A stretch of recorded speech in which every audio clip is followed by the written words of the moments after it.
Alors, je suis le docteur Marrakchi Toufiq. Je suis lauréat du Collège interarmé de défense de Paris et je suis enseignant-chercheur à l'Académie marocaine des études diplomatiques. Aujourd'hui, j'ai intervenu au niveau du séminaire portant sur le détroit de Gibraltar et à ce titre, j'ai développé les perceptions des riverains du détroit quant à leur approche à l'égard de la sécurité au niveau du détroit.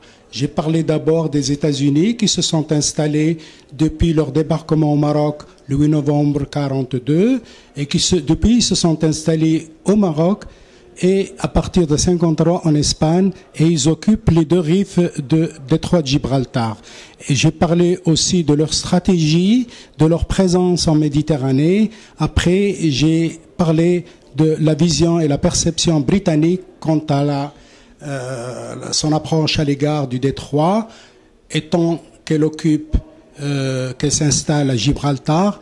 Et donc, j'ai parlé du potentiel et des bases navales, aériennes et de ces ateliers de réparation des sous-marins nucléaires, que ce soit pour l'Angleterre ou pour les États-Unis. Après, j'ai suivi par la formulation de la perception espagnole qui a été développée à travers le temps depuis 1939 jusqu'à les années 99 où l'Espagne elle a intégré les structures intégrées de l'OTAN. Après, j'ai parlé du Maroc.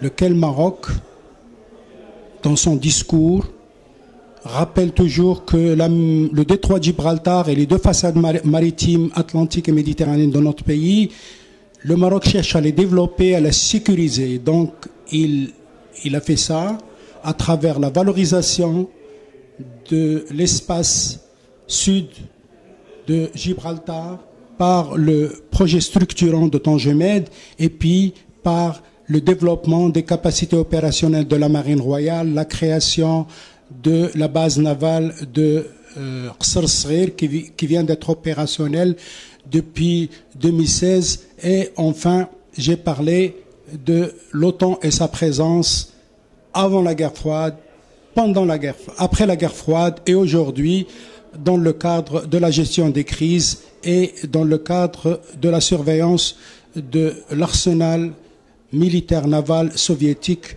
russe plutôt, qui participe en appui au gouvernement, avec le gouvernement syrien. Voilà ce qu'il en est de mon intervention.